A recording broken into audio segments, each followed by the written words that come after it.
నమస్తే, నేను ప్రశాంత్. వైసీపీ పార్టీలో మనం రోజు రోజుకి చూస్తూనే ఉన్నాము. ఒక్కొక్కరు అరెస్ట్ అవుతూనే ఉన్నారు. సో మరి సజ్జల రామకృష్ణారెడ్డి గారు కూడా అరెస్ట్ అవ్వబోతున్నారా? మరి ఫైనల్గా ఏం జరగబోతుంది అనే విషయాలు అయితే తెలుసుకుందాము. దీని గురించి అయితే మాట్లాడేందుకు ప్రస్తుతం మనతో పాటు సీనియర్ జర్నలిస్ట్ జయదేవ్ గారు ఉన్నారు. నమస్తే అండి. నమస్తే ప్రశాంత్. సార్, ప్రస్తుతం కూటమి ప్రభుత్వంలో మనం చూసుకున్నట్లయితే కనుక వైసీపీ పార్టీ వాళ్ళు ఎలా అరెస్ట్ అవుతున్నారో మనం చూస్తూ ఉన్నాము. మరి ఇదే క్రమంలో సజ్జల గారు కూడా అరెస్ట్ అవబోతున్నారా? ఎందుకని? సజ్జల గారి పేరు ఎప్పుడు మారుమోగుతూనే ఉంటుంది. మీరు ఏ అరెస్ట్ వ్యవహారం తీసుకోండి, వెనక ఆయన పేరు వినిపిస్తూనే ఉంటుంది. వైసీపీ హయాంలో సకల శాఖ మంత్రిగా పేరు కూడా సజ్జల రామకృష్ణారెడ్డి గారికి. ఎందుకంటే అన్ని ఇప్పుడు వాట్ నాట్ జగన్మోహన్ రెడ్డి గారు సజ్జల గారి యొక్క సూచనల మేరకే నడుచుకున్నారని, లేదా సజ్జల గారిని దాటి వెళ్ళడం చాలా కష్టం జగన్మోహన్ రెడ్డి గారిని కలవాలంటే అని రకరకాలుగా, ఒకవేళ ఎమ్మెల్సీలు కలవాలని వెళ్ళినా కూడా సజ్జల గారి పరిధి లక్ష్మణ్ రేఖలాగా ఉండేవాడు. ఈయన దాటుకుని వెళ్ళడం కష్టమయ్యేది అని కూడా చాలామంది ఓడిపోయిన తర్వాత బయటకు వచ్చి నిజాలు కూడా చెప్పారు కొంతమంది. సో అట్లాంటి సజ్జల రామకృష్ణారెడ్డి వాళ్ళ అబ్బాయి సజ్జల భార్గవరెడ్డి గారు కూడా ఈ సోషల్ మీడియా వింగ్ అంతటికి హెడ్గా ఉన్నారని, ఈయనే లేనిపోనివన్నీ చూపించారని. 2019 వరకు జగన్మోహన్ రెడ్డి గారు ఒకలాగా ఉన్నారు, 19 తర్వాత జగన్మోహన్ రెడ్డి గారు ఒకలాగా ఉన్నారని. 19 వరకు నెంబర్ 2గా ఉన్న విజయసాయిరెడ్డి గారు 19 తర్వాత నెంబర్ 2 సజ్జల గారు అయ్యారని. విజయసాయిరెడ్డి గారిని కూడా ఎలిగేషన్స్ తీసుకొచ్చి ఆ అమ్మాయి ఎవరో దేవాదాయ శాఖ సంబంధించి ఉంది కదా, ఆ అమ్మాయితో ఇష్యూ ఏదో నడిపారని, అప్పుడు ఎవరు వైసీపీ వాళ్ళు మాట్లాడేదని, దీని వెనక కూడా ఈయన హస్తం ఉందని రకరకాలుగా ఉంది. ఆయన మీద ఎన్ని వార్తలు ఉన్నాయో ఇందులో వాస్తవం ఎంత ఉందో మనకు తెలియదు. అయితే రీసెంట్గా సజ్జల గారి వ్యవహారంలో కడప జిల్లా సీకే దిన్నె మండలం సంబంధించిన భూములు కబ్జా చేశారు. ఎన్నో ఎకరాలు, 63 ఎకరాలు అర్థం. అందులో సగానికి సగం అటవీ శాఖకు సంబంధించినవే. అయితే ఇప్పుడు అటవీ శాఖ మంత్రి ఎవరు? రాష్ట్ర ఉప ముఖ్యమంత్రి పవన్ కళ్యాణ్ గారు. 5 శాఖలు కదా, అటవీ శాఖ ఉంది, గ్రామీణ అభివృద్ధి ఒకటి ఉంది, పారిశుద్ధ్యం ఒకటి ఉంది, ఏవో అలాగా ఒక 4-5 ఉన్నాయి కదా ఆయనకి. సో ఈ 5ట్లో అటవీ శాఖ ఒకటి ఉండడం, ఆయన శాఖకు సంబంధించి ఇవన్నీ విషయాలు బయటకు వస్తున్నప్పుడు ఆయన ఆదేశాలు జారీ చేస్తున్నాడు. ఆ సీకే దిన్నె పంచాయతీకి ఆర్డర్స్ పాస్ చేశారు. అవన్నీ వెనక్కి తీసుకోండి, బోర్డు పెట్టండి, ఎవడు అటువైపు వెళ్ళకూడదు అన్నట్టుగా. ఇదే వ్యవహారం ఇంతకుముందు పెద్దిరెడ్డి గారు కూడా ఒక అడవిలో ఆయన సపరేట్గా ఒక ఫామ్ హౌస్ కట్టుకున్నారని, ఆ ఫామ్ హౌస్ సంబంధించిన వ్యవహారాలు కూడా డిప్యూటీ సీఎం పవన్ కళ్యాణ్ గారికి అర్జీలు వెళ్ళినా కూడా ఎందుకు స్పందించలేదని కూడా కొన్నాళ్ళు వ్యవహారం ఉంది. తర్వాత ఆయన మళ్ళీ దాని మీద దృష్టి సారించారు. ఆయన వెళ్ళాడు, చూశాడు, యాక్షన్స్ అయితే తీసుకుంటున్నారు. అయితే అది ఎప్పటి నుంచో మేము తాతతండ్రుల నుంచి కూడా ఆ ఫామ్ హౌస్ అలాగే ఉంది, అడవుల్లో మాకు ఉంది అన్నట్టుగా వాళ్ళు ఏదో చెప్పుకొచ్చారు.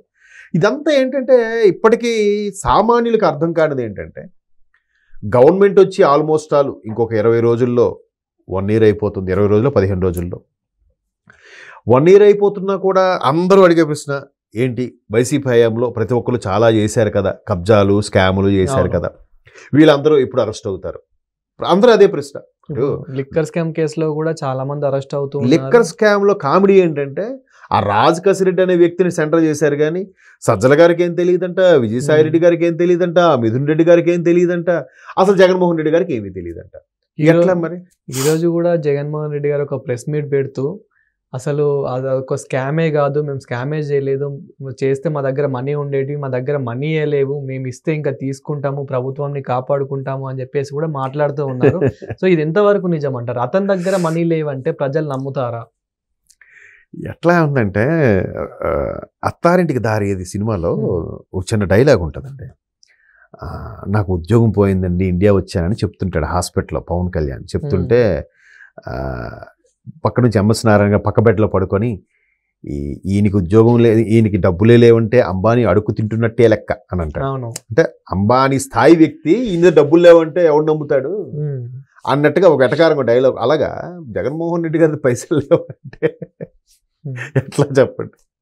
అలా అంటే ఇవన్నీ సామాన్యుల్ని పిచ్చోళ్ళు చేయడానికే, లేదా వాళ్ళని నమ్ముకున్న వాళ్ళు ఇంకా కొంతమంది ఉంటారు కదా వాళ్ళకి ఫేవర్గా, వాళ్ళని బతికించుకోవడానికే అనే సందేహం అయితే నాకు వస్తుంది.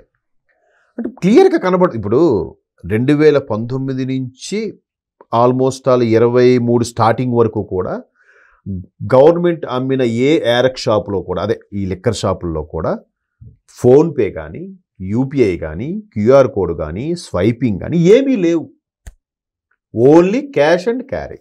మరి డబ్బంతా ఎక్కడికి వెళ్ళింది? ఒకవైపు సెంట్రల్ గవర్నమెంట్ దగ్గర, ఆర్బీఐ దగ్గర, ప్రపంచ బ్యాంక్ దగ్గర, ఆఖరికి తిరుపతి హుండీ నుంచి ఇన్ని లాగేసి ప్రజలకి పథకాలు పథకాలు పథకాలు. రే ఎందుకు పనిచేయకరా అని తీసుకో, అమ్మఒడి తీసుకో, నాన్నబడి తీసుకో, లేకపోతే అలా ఆటో రిక్షా అది తీసుకో, లేకపోతే ఇల్లు తీసుకో, అన్నీ ఇస్తే నువ్వు కష్టపడకు. ఎందుకు కష్టపడతావు? నీ ఇంటి దగ్గరికి వాడు వాలంటీర్ తెచ్చేస్తున్నాడు కదా, నువ్వు అట్లాగే కూర్చో సోమరిపోతులాగా, ఎందుకు కష్టపడతావు అని ఇస్తూ మళ్ళీ అప్పులేంటి? సరే ఈ లెక్క ఇవన్నీ ఏమయ్యాయి? దీనికి ఒక లెక్క లేదు, పూచీకత్తు లేదు, దాని మీద ఎవడు రైట్స్ చేయదు, గవర్నమెంట్ది కాబట్టి.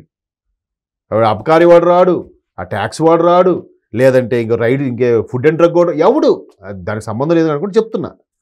ఎక్సైజ్ వాడు రాడు, ఎవడు దాని మీద రైడ్ చేయడు, ఎందుకు గవర్నమెంట్ అది. మరి ఏమైనట్టు ఈ అమౌంట్ అంతా అంటే ఇప్పటికీ వాళ్ళకి ఫేవర్గా వాళ్ళకి అభిమానంగా ఉండే వ్యక్తులు ఉంటారు కదా, వాళ్ళు మాత్రం సపోర్ట్ కూడా అన్న ఏం మాట్లాడిండ్రా అనుకోవాలి. వాళ్ళ కోసం తప్పదు, అంటే పార్టీని బతికించుకోవాలి, మనుగడ కావాలి. మరి ఏమైనట్టు డబ్బులన్నీ? మరొకవైపు అప్పులు ఉన్నాయి, ఒకవైపు ఫైనాన్స్ నుంచి రావాల్సినవన్నీ గీకి లాగేశారు.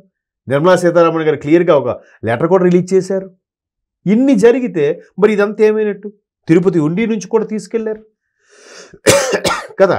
సో ఇప్పుడు సజ్జల గారు కూడా, ఇప్పుడు సజ్జల గారు భూమి స్కామ్ వచ్చిందని అంటే, అంతకుముందు ఆయన పేరేంటి అంబాపురం భూములు కూడా మాజీ మంత్రి, ఆయన ఒక స్కాము, తర్వాత రోజా గారు ఏదో టికెట్లు చేశారని ఈయన ఒక స్కాము, కొడాల నాని గారు గుడివాడలో ఏదో పాత థియేటర్ ప్లేస్ ఉంటే అవుట్కట్స్లో ఉంటే ఆ ఒక స్కాము.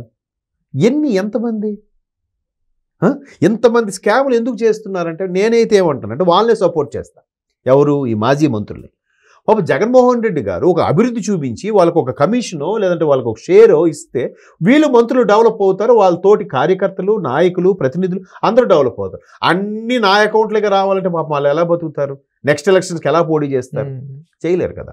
అందుకు వాళ్ళు ఎవరి దారిని వాళ్ళు ఎంచుకొని రకరకాల స్కాములు చేశారేమో అని నా అభిప్రాయం. ఇప్పుడు ఎవరు ప్రభుత్వం కూడా, కూటమి ప్రభుత్వం కూడా కక్షగట్టి వాళ్ళ మీద కేసులు వేసినట్టుగా అనిపించట్లే.